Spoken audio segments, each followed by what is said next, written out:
Aaron Kesselheim is a professor at Harvard Medical School. He is also king of the coolest acronyms in the university. He works at Portal, but his own particular one is called DOPE, right? Portal is part of DOPE, right? Portal is part of DOPE. Right, so. We're the portal to DOPE. Exactly. So if you want to know where the good dope is at the Harvard campus, he's the person to talk to. Aaron Kesselheim. Thank you. Thanks, Glenn. Thanks for inviting me. I'm glad to see everybody stick it out till the end here to hear a little bit about drug prices. So as Glenn said, I am a professor at the medical school, and I run a program called the Program on Regulation, Therapeutics, and Law. And my task today is to talk a little bit about the past year in drug price policy and what we might expect in the future. Just to give a little bit of context, Portal is a research center that focuses on studying the intersection of law, therapeutics, and public health. And we have a broad range of faculty and postdocs with different expertise, and you can see some of them here. And some of the work I'm going to talk about today originates from them. So I wanted to, I know a few of them are in the audience, I'm going to give them a little shout out. Just to provide some disclosures, nobody in our division has any personal financial relationships with any pharmaceutical company, and this is where we do get our research funding from, mostly from different foundations and government sources. So as I said, I'm going to try to stick a little bit more to the model of the day, which is to talk about the health law review and then a preview. So I'm going to start with a little bit of a background on drug pricing, then talk about some of the highlights from 2019, and finish up with a little bit of a prediction for 2020. Hopefully there'll be enough time left over for some questions and conversation. The basic policy dilemma as it relates to drug prices and drug pricing policy is that drugs are among the most effective and cost-effective interventions in medicine, and the drug industry plays a very important role in bringing these products forward, which can require substantial resources. But drug prices in the U.S. Have risen substantially over the last couple decades, which has made breakthroughs unaffordable to many of our patients. That leads to bad clinical consequences and is a driver of healthcare spending. Prescription drug spending in the United States accounts for about a $475 billion market in 2018, and I expect or similar numbers in 2019. Based on how you cut it, this can range from anywhere from about 17 to about 20% of healthcare spending. Drug prices account for about 20% of Medicare spending. There was an article that indicated that some private insurers are seeing drug prices now account for 1 out of every 4 healthcare dollars. And here you can see changes in per capita prescription drug spending over the last actually goes back many decades if you look at the gray part on the left. But you can see that it fluctuates quite markedly from year to year, but in general, it keeps rising and rising. And if you look at it over time, if you add up all of those increases, that's far beyond any rise in inflation. And actually, with respect to other parts of the healthcare system, is a rise that exceeds other parts of the healthcare system as well. It's also important to recognize that drug prices in the United States far exceed the same prices that are spent in other countries. So this was a study that we did looking at injectable drugs, cancer drugs, rheumatologic drugs that are paid for by Medicare Part B, showing the prices in the United States as compared to prices in some other comparable countries around the world, where the drug price market operates differently and prices are negotiated in a different way. And you can see that the U.S. drug prices the prices in other countries are about 45 to 60% lower than they are in the United States. The main driver of prescription drug spending in the United States are brand name drugs, which make up about 10% of prescriptions, but almost 80% of spending in the last couple years. And here you can see year over year price increases in brand name drugs, again, very consistently high and well above price of inflation. That in the past couple of years has slowed, and there has actually been some reports that it has slowed even further this past year. But again, if you take into account the last couple decades, we are way beyond where we could be. And a major driver in particular are so-called specialty drugs, which are injectable drugs or other drugs that are basically just very expensive drugs. now account for only about 1% of prescriptions, but 40% of spending overall. And I think it's also instructive to compare this graph against the graph for generic drugs and how generic drug prices have changed over the last couple years. And so again, generic drugs in the United States, interchangeable generic drugs are the only type of competition that consistently and substantially lowers drug prices. And so when generic drugs enter, that's when you see the major reductions in the price of drugs. And you can see over a similar period of time that generic drug prices in general have fallen year over year. Now there are, as anybody paying attention to the news will know, there are some generic drugs, some older drugs that have seen very high increases in prices, but that is a small minority of the generic drug market overall. And we can talk about what might be done to try to address those issues where you don't have effective competition for older off-patent products. But for the vast majority of generic drugs, prices are low, they're falling, and this is the best value, among the best values out there for the U.S. healthcare system. The clinical consequences of high drug prices, because a lot more patients now have insurance coverage, as you've heard earlier today, but insurance coverage a lot of insurance coverage is now being shifted onto the shoulders of patients. A lot more patients are bearing the burden of drug prices for the drugs that they've been prescribed. Even in programs like Medicaid, where patients don't bear a lot of out-of-pocket costs, high drug prices lead to problems with budgets for paying for other aspects of that the healthcare system has to pay for, and therefore Medicaid programs have had to cut back on other services. Preventive services have had to increase the bar for the services that they provide. 1/4 of patients in a survey from earlier this year reported that it was difficult for them to afford their medications. And patients who are prescribed a costly brand name drug or who are prescribed expensive products tend to have less good outcomes than patients who are prescribed lower cost generic drugs that are shown to work just as well. So there are, again, real clinical consequences here. The fundamental reason for why drug prices are so high in the United States is because the U.S. allows pharmaceutical companies to charge whatever the market will bear. And at the same time, U.S. law permits strategies that undercut competition or hinder payers' abilities to provide counterweights that might reduce high prices. So this is a major distinction between the U.S. and other countries, where in other countries, often the government will negotiate with the manufacturer on behalf of the payers within the country to different degrees, and some of them will may use particular benchmarks in what value the drug provides. The U.S. doesn't do any of this and puts the ball squarely in the pharmaceutical manufacturer's court as it relates to setting the price of a drug. But then at the same time, the fractured buyer market in the United States is a lot less powerful than the manufacturers that hold patents and are the single source supplier of the product when it comes to trying to negotiate a price. And then, in addition to that, there are various rules that make it harder for even larger payers like Medicare or Medicaid programs to negotiate prices. So, for example, Medicare Part D is forbidden from negotiating on behalf of all the individual Medicare Part D plans. There are certain protected classes of drugs that the Medicare Part D programs have to include on their formulary. Makes it very hard to negotiate if at the end of the day you're not allowed to walk away from the table as a payer and you have to put the drug on your formulary somewhere. Medicaid programs work the same way. By law, Medicaid programs are basically required to cover nearly all FDA-approved drugs. They can put things like prior authorization and stuff like that on there, to try to guide patients one way or other, but in not being able to pull a drug off a formulary makes it hard to negotiate a price for that, a better price for that product. There are various rules that states have that require coverage of certain kinds of, there are about 2/3 or so of states have rules or laws that require insurers in those states to cover off-label uses of cancer drugs.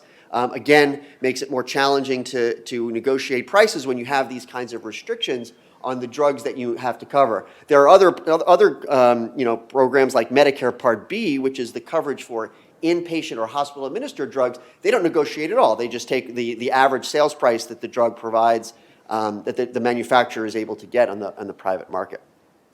Okay, so with this as a background, let's talk about what some of the highlights were from 2019 in the field of prescription drug prices. And there was a lot of really interesting policymaking that went on.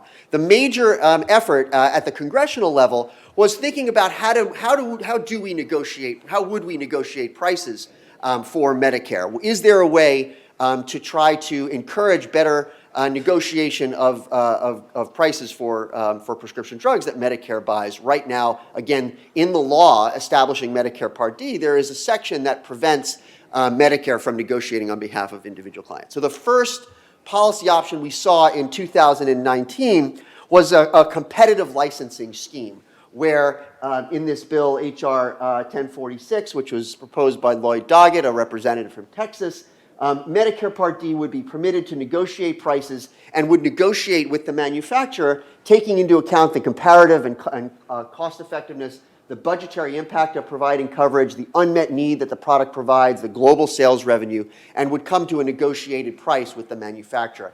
If they were unable to come to that price, the fallback would be what was called competitive licensing. And it would allow the government to then go out and seek out other manufacturers to make the product and reach the price that the government was seeking. This competitive licensing program idea is still on the table, but the current leading option is H.R. 3, which was introduced by Speaker Pelosi. H.R. 3 was originally designed as a Medicare negotiation bill with a fallback that instead of a competitive licensing scheme, there would be a binding arbitration that manufacturers and the government would go to. And it would be a binding arbitration that was run by the GAO, strangely enough. But nonetheless, what they ended up doing was they ended up changing that before they introduced the bill. And what would happen is under H.R. 3, the government would choose each year a minimum of 25 drugs from among the top spending drugs without generic or biosimilar competitors, and negotiate with the manufacturer to try to reach a target price that would be the lowest price of these 6 countries. If at the end of the day it also set a maximum fair price, or what they called an average international market price, or AIM price, of 120% of the average price in those countries. And then at the end of the day, if the company did not offer the product at that maximum AIM price, then the company would face a steep excise tax on sales of the drug. Price increases would then be capped year over year at inflation levels. Out-of-pocket spending would be capped at $2,000 per year. It would also raise the low-income subsidy income eligibility levels to allow more people on Medicare to qualify for low-income subsidies. And so again, this was the model that they decided to try. And when they submitted it to the Congressional Budget Office, they found a savings of about $350 billion over the next 7 years, or in steady state of about $50 to $60 billion of savings per year. And that they found that this would reduce prices of about 55% on average price among the first cohort of drugs to be negotiated. And as a trade-off, they found that there might be 8 to 15, because this would siphon off some profits from the pharmaceutical industry, that this might lead to a reduction in about 8 to 15 drugs over the next 10 years from coming to market. Again, an estimate that was really not based on a lot of rigorous empirical evidence, but just kind of presumed based on the reductions in savings. So this bill is theoretically going to be voted on next week, and we will see whether or not it will pass. It has been labeled as dead on arrival in the Senate. President Trump, who had originally expressed some support for the idea of negotiating Medicare drug prices while he was campaigning, and then had expressed support for the concept of this bill before it was introduced, has also indicated that he no longer is in favor of it. But we'll see if it gets through the House. The alternative on the Senate side is the Grassley-Wyden bill. The Grassley-Wyden bill does not create any kind of systematic negotiation for Medicare drug prices. What it does is it caps rebates, it caps inflation-adjusted rebates in Medicare Part B over time. It includes some redesign of the Medicare Part D drug benefit.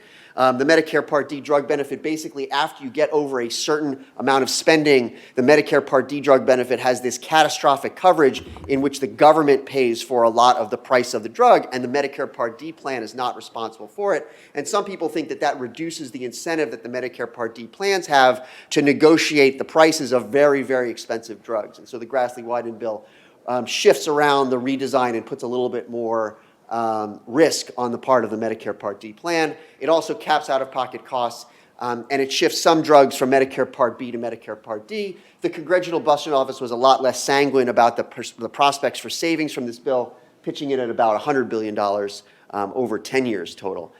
We actually did a study modeling the effect of what would happen if some drugs were shifted from Medicare Part B to Medicare Part D. Again, Medicare Part D is negotiated for the product, the price is negotiated for on behalf of the individual plan.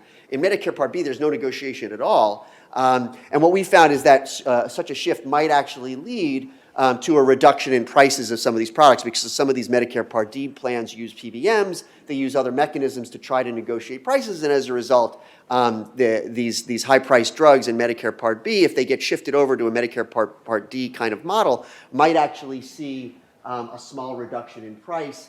Although by virtue of the way that these different programs are designed, some patients might actually see increased out-of-pocket costs as a result of that shift. So those are the congressional proposals. Here are some of the proposals from the Trump administration. So, for example, Trump considered in 2018, they proposed the idea of eliminating the protected classes in Medicare Part D, which would allow better negotiation on behalf of by the insurance companies. That has since been dropped as an idea. Another idea that was dropped was the idea of eliminating drug rebates to try to require drug manufacturers and the insurers to agree on a price and not to agree on a price plus a behind-the-scenes rebate that might be that nobody really knows about and is not necessarily directly passed on to patients, although it is included in the it's ultimately included in the cost of insurance. So rebates have gotten a little bit of a bad. There have been some bad perspectives about them because they're negotiated behind the scenes. They tend to be secret. So the administration initially proposed eliminating rebates and requiring just upfront discounts if there are going to be any reductions in price. That idea was proposed in January 2019, dropped again over the summer. The Congressional Budget Office actually found that this was going to increase drug prices by about $150, $200 billion over the next 10 years. Another idea the administration had was listing drug prices on television ads. I'm not exactly sure how that's supposed to reduce drug prices, but that was also dropped after the pharmaceutical industry sued in court to enjoin that on commercial speech grounds that they are not required to not have to be required to do that. The other main administration proposal is this international pricing index, which is very similar to the Medicare part to the Pelosi bill, and is actually maybe where the Pelosi bill got their idea. Of requiring that Medicare Part B prices are comparable to the prices of these drugs in other economically similar countries. This was proposed. This is still in the comment section, so it hasn't been implemented yet. So they're still obtaining comments on this idea as a potential idea. So basically, the summation, again, is that the Trump administration has done nothing to try to reduce drug prices in the last 3+ years. In the absence of any real federal intervention, there has been a lot of state interventions to try to reduce drug prices. The most prominent one are the development of drug affordability boards. So different states have created boards to try to better negotiate using value-based assessments, the price of drugs with manufacturers on behalf of their Medicaid programs. Again, at the end of the day, this doesn't change the requirement to cover the drugs. So this is really just about putting more attention and a more public face on the negotiation process, and we'll see whether or not these have any effect. A couple states have experimented with drug purchasing contracts in which they agree to a certain price for covering the whole state and then are allowed to treat as many people as they can. for this. This is in the hepatitis C space. A couple states have imposed out-of-pocket caps on insulin or price transparency laws. Some states, 4 states have passed laws allowing importation of drugs from other countries. So importation is actually already allowed under the law if the Secretary of HHS can guarantee that the importation can be done in a safe fashion. But no Secretary of HHS has since said that it's allowed. They're allowed to do so since 2003. But the Trump administration seems to be in favor of this and has indicated that they're going to start to develop an action plan to try to figure out a way of authorizing state initiatives to import drugs. Of course, then we get to the fact that, like, well, is it possible for us to import drugs that would meet the U.S. supply of drugs from a country as relatively small in size as Canada? And in general, the answer is no, that there is really no way to import enough patent-protected, expensive drugs that originate in the same source anyway from Canada in order to reduce drug prices. So I don't really think that drug importation for brand name drugs is really an effective way of lowering prices. Although importation could work in that the sense that I talked about earlier of these off-patent generic drugs that are not covered by intellectual property, made by multiple manufacturers around the world, but maybe the manufacturer that supplies Europe or Canada simply hasn't gone through the FDA approval process. And there are actually a good number of, and this is another study that we did looking at FDA-approved drugs, there are a lot of FDA-approved drugs that lack patents, lack exclusivity, but are being served in the United States by a relatively small number of manufacturers. And those manufacturers may find, there may be other manufacturers, other competitors that we could find in other countries where that might work. So I think importation could work in that very small fraction of the market. So another thing that I want to just kind of quickly talk about is the rise of intellectual property considerations, Section 1498 and margin rights, which are ways that the government can pay reasonable entire compensation or try to enforce the intellectual properties that it has in products. And so 1498 is the government patent use or eminent domain equivalent in intellectual property law, which allows the government to use patents in exchange for paying reasonable entire compensation for those patents. Margin rights relate to patents that the government actually owns, which again are a relatively small number of drugs. But a good example of this came up recently with the use of TDF, FTC, or emtricitabine for PrEP, which was a drug that was originally approved for treatment of HIV, but was shown based on government funding to also be effective in the prophylaxis of HIV. But it's thought that because it's so expensive, is one barrier to it being used much more frequently in the United States. And the government reportedly spent $50 million on the PrEP trials, but has obtained no royalties from the patents that it received on it because Gilead is selling the product for a large price and is making a lot of money. And so actually earlier this month, HHS decided to sue Gilead for damages relating to the patents that it holds on this product, which I think is the first time that the government has shown any interest in trying to exercise its intellectual property rights in this field. And so we'll see how this goes. But these kinds of strategies of paying reasonable entire compensation in circumstances where prices are excessive have been endorsed by numerous presidential candidates. And 4 years ago we weren't here. But now there are numerous presidential candidates who said that they would consider using this pathway to try to reduce drug prices. There are various ways that manufacturer strategies have tried, various efforts in the last year to try to reduce drug prices by reducing manufacturer strategies that delay timely generic entry. So these are various bills that have been passed in the House of Representatives but have died in the legislative graveyard of the Senate to try to prevent manufacturers from delaying generic entry in various ways. So the CREATES Act is about manufacturers, basically brand name manufacturers have taken steps to prevent generic manufacturers from getting samples of their products to do the basic bioequivalence studies they need to get approved. The CREATES Act makes that illegal. The FDA has tried to change its rules relating to how citizens petitions are filed because brand name manufacturers have filed frivolous citizens petitions to try to delay generic entry. There are ways to try to block pay for delay deals, which are settlements between brand name and generic manufacturers to keep generic drugs off the market, et cetera. There have also been a number of steps in the generic drug field. So manufacturers have introduced, in the last year, have introduced authorized generics for high-profile drugs. So authorized generics are generics that are sold under the umbrella of the manufacturer. They're sold for a slightly reduced price, but not the same kind of low price that might come from a truly independent generic. And although they are, more beneficial than paying the high price for the original drug, they are intended to try to prevent really effective competition from independent generic manufacturers. The generic drug market has also been affected by mergers and acquisitions that will reduce the amount of effective competition because, generic drugs are effective, or generic drugs are cheap because there's effective competition, not because of any other reason. But generic drugs have also, in the last year, been affected by market exits and shortages. And I think we'll see more of those in the upcoming year. There's also an investigation among generic manufacturers for price fixing their products as well. So upcoming in 2020, the H.R. 3 probably will pass the House next week, but we'll see. But will face resistance in the Senate.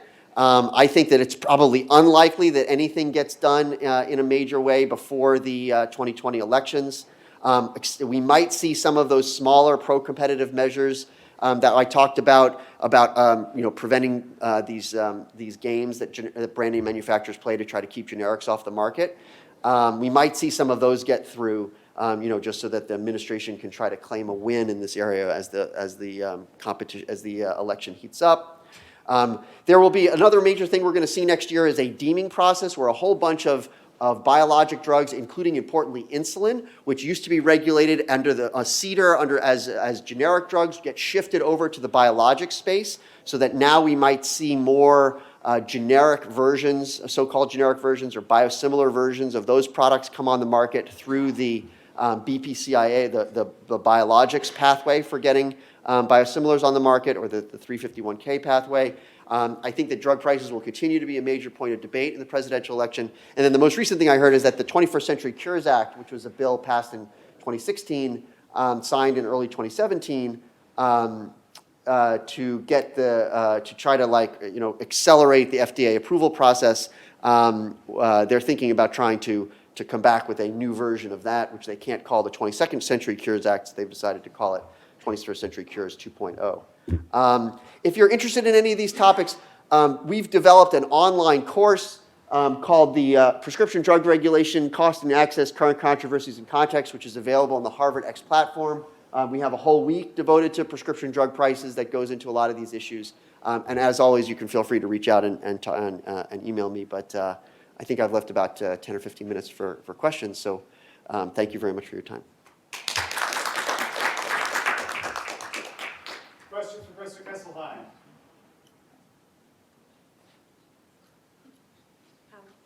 I guess just a broader question. In your review of the legislative activity in 2019, how you would compare that with the past 5 years, 10 years, just from a broader scope? Do you see more or less legislative activity? A whole bunch more. It's been, again, it's been a kind of a downer day. But I think this is there's a lot of positives here, because we were talking a lot about these issues 5 years ago, 10 years ago. We weren't talking about these issues at all. As I said, I gave you that list of those four, the four leading Democratic presidential candidates, all of whom have at least indicated that they would be more open to actually the U.S. government actually, defending the patents that it has on medications against pharmaceutical companies. I think all of these things are different and new, and I think are a result of the greater attention that drug prices and the bad clinical consequences of high drug prices and the differences between drug prices in the U.S. and other countries. Attention to all of that over the last few years has led to all of these changes. And so I think that those are, even if they don't all get through this year, depending on how the election goes and what happens next year, I think we might see some of them actually be enacted. Thanks for the update. Always great. I had a question just about, two quick questions. One is, are there any particular, not classes of drugs, but sort of types of drugs that are driving this more than others, or is it just across the board? I was thinking, is it the more exotic stuff, is that really driving, or is that more of an outlier that we just hear about? Like, what can we say about sort of what that looks like? Yeah, I mean, I think, the driving force here are brand name drugs, and I think that within brand name drugs, I think that a lot of the brand name drugs, a lot of newer brand name drugs are biologic drugs, so I think that there's a growth in high prices among biologic drugs that are driving this. Drugs for rare diseases and the high prices that we're paying for those, I think, are also a factor. But I think it's mostly, it's brand name drugs, and within the brand name drug space, I think that it's a lot of cases it's specialty drugs, which are the injectable products or products that are wrapped into a device or are otherwise require special handling. So I think it's those products that are moving the issue, and it isn't the vast majority of generic drugs, which are cheap, and actually in comparison to other countries, generic drugs in the United States are a lot cheaper. So really, what we're talking about here are newer brand name drugs, and then the two drivers here are the freedom that drug manufacturers have to set launch prices at a really high level, and then the freedom that they have to raise prices year over year, and those are really the differences. Yeah, so I mean, maybe the last question is, what would you have us walk out with if you could design the policy and they gave you the keys, and set aside all the politics for a moment, so not what will happen, but amongst scholars, is there much debate on which of these choices to pick, or just tell us, I'd love to hear what your view is, what the answer should be Sure. to solve that problem. So I think there is a lot of interesting debate to have over what to do, and as you saw, there are a lot of different models of ways to respond to this. So one model is this international price comparison approach. There's the forced the compulsory licensing approach. There's the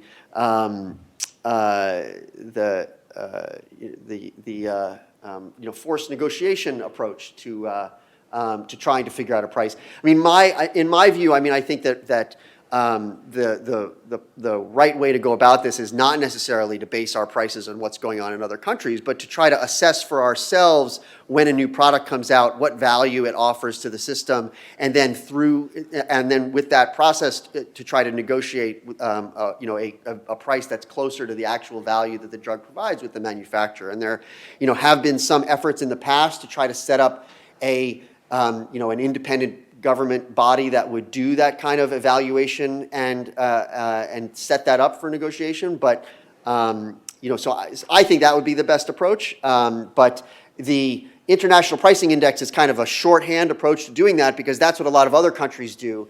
And what we're really doing is we're just importing the price evaluation and negotiation process that goes on in those places in other countries to the U.S. Rather than doing it ourselves. Hi. So I wanted to ask your opinion on the transparency rule that was just proposed by the Trump administration that proposes that by increasing transparency between the negotiations of hospitals and private insurers, it will reduce the cost of different procedures in hospitals. Sure. But I know there's been a lot of controversy over that. Just wanted to hear your opinion. Yeah, great. So this is outside of my field, because this is hospital prices. Hospital prices, very important issue. And I think the fact that it is difficult as a consumer to figure out how much a procedure will cost, and the fact that it can cost different prices at different hospitals by a substantial amount, is an important issue. Whether or not the right way to try to solve that is by requiring some kind of listing of the price is a question.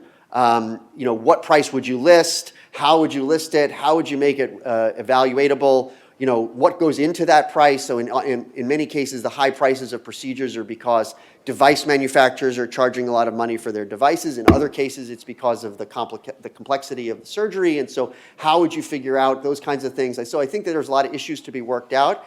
And I think that hospital prices are another very important topic area when we're thinking about healthcare spending in the United States. And so I would recommend that there be a session on hospital prices in subsequent meetings that you might have here, and talk about all those different options.